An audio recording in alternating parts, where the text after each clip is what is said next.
one. The first thing I would say is money has to be made, and let's not forget that this bout also will be streamed on a popular streaming platform. But you also look at it for these two greats, I'll call them greats, for Mayweather, who is actually coming out of retirement for the fourth time, and then Manny Pacquiao, who actually left boxing in 2021 to focus on that in his political career.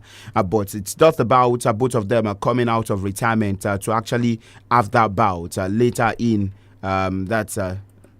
Las Vegas. Yeah. The last one in 2015, in which Mayweather won via unanimous decision, was in 2015. It was the time that the fight of the century then. Yeah. And I don't know what we have now. Would we call it the rebirth of the fight of the century once again? Because these two guys, we know what they did in the world of boxing when they were truly at their prime. But now age is past them, and it's so good to actually see them come together. It's going to generate a lot of revenue, and it's one thing that many people would also want to see. How are these old hands, old fists going to go against each other? But outside this, I think the old guys also, or the new guys, the young guys, who definitely have won titles in time past, they should actually put themselves on this pedestal also and make themselves relevant in the world of boxing. All right, so let's talk about some tennis this morning. The ATP, the WTA rankings released in the last couple of hours, and Carlos Alcaraz, after winning the first Grand Slam of the year, has pulled massive points, and as we speak, he's top of the men's ranking. Yannick Sinner comes second, Novak is third,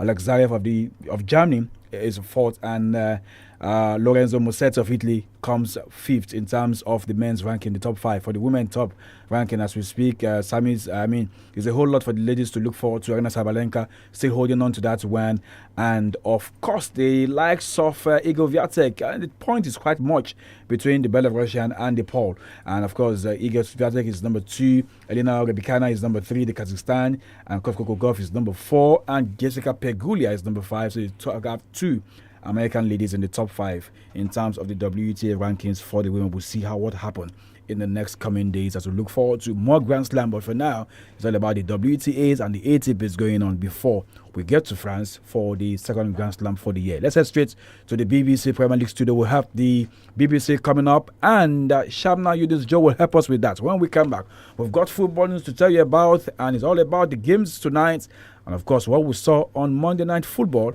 from the Premier League to the Spanish League to the Italian Serie A. The BBC with Shabna Yudis Joe. BBC Premier League update from the home of Premier League football. Hello, I'm Shabnam Yunus-Jewell at the BBC Sports Centre. Manchester United are into the Premier League's top 4 after a 1-0 win at Everton. Benjamin Šeško came off the bench to score the goal in the second half. It means Michael Carrick remains unbeaten as manager at Old Trafford. So just how is he doing so well? No, it's not about me. I think it's the players have been fantastic. The way they've applied themselves, the way they've invested in it, and more so tonight when it's not quite coming easy, I guess, and you've got to find a way. So that's the spirit, hopefully, that we've built up, and the connection between each other, and the trust and that belief, and in the end it comes out, and then that's what you get. Former Arsenal winger Theo Walcott says next month's League Cup final could be pivotal to Arsenal's chances of winning the Premier League title. The league leaders take on title rivals Manchester City in that final, who are currently 5 points behind them.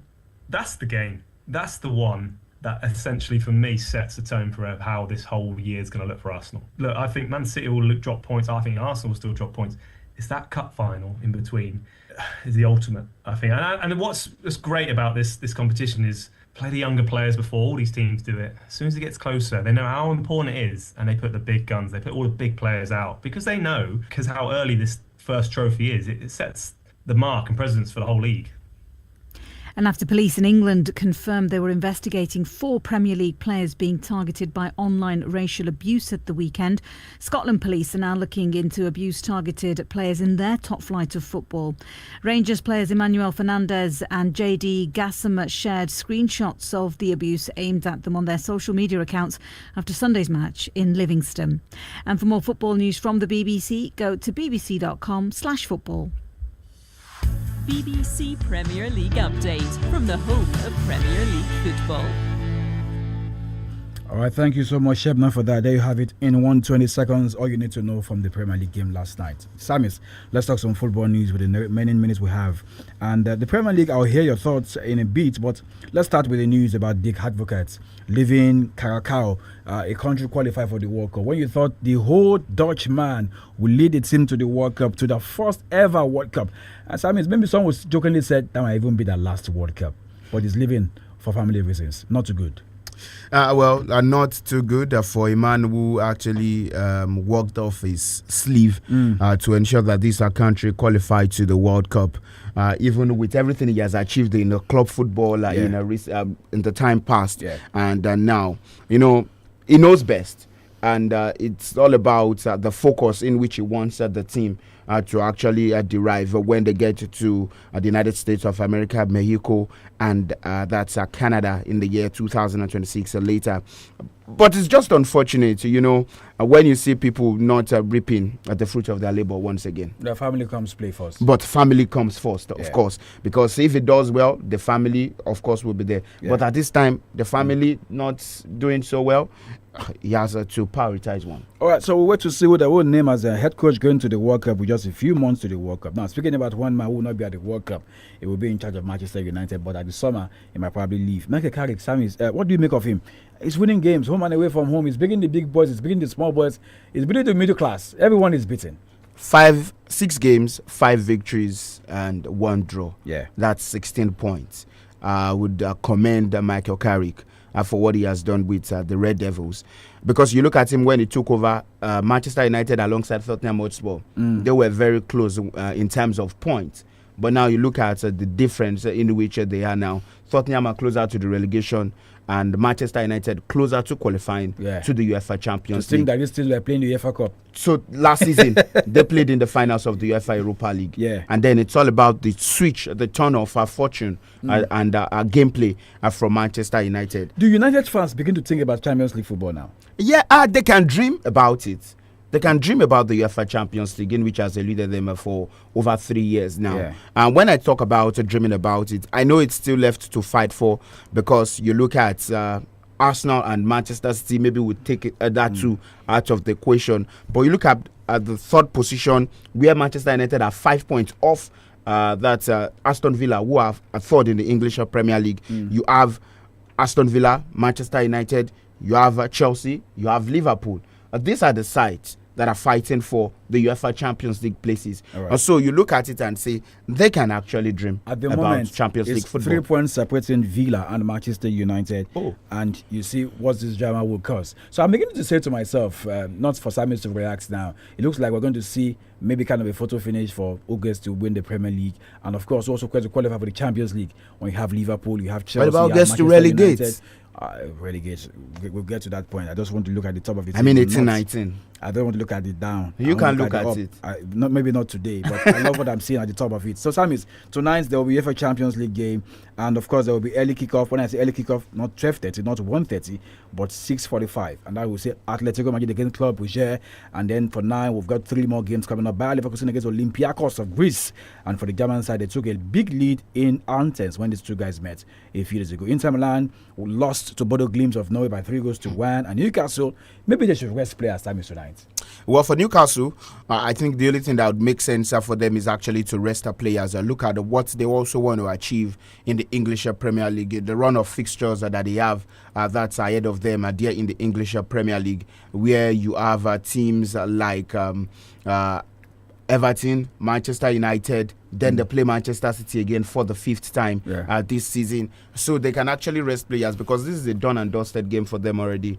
Going away from home and winning by 6-1. Maybe the Osulas, the Aaron Ramsdale, all of them should actually play this game. All right, we'll wait to see what Eddie Howe will be doing tonight against Karabakh of Azerbaijan. They went to Baku last week and they won by 6-1, and they lost over the weekend to Manchester City by 2. They won 6-1 and they lost to City by 2-1. So 6 like 2 look like the same.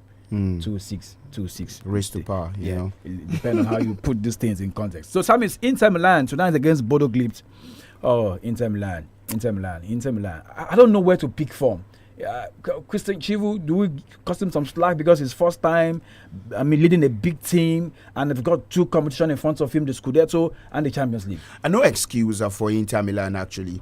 But you look at what they went through last season. I think it's time for them to prioritize one this season.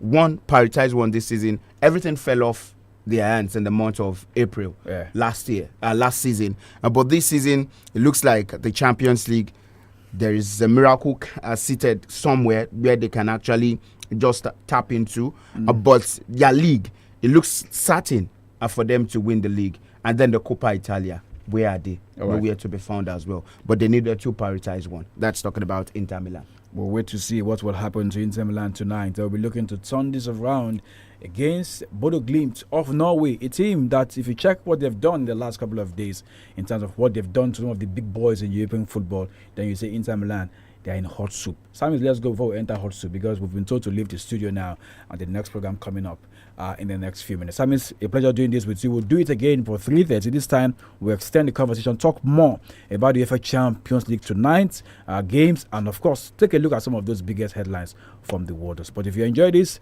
let's do it again for 3:30. Keep it right here, 94.9 32 FM. I am Peter Omo. I've done this with SAMIES.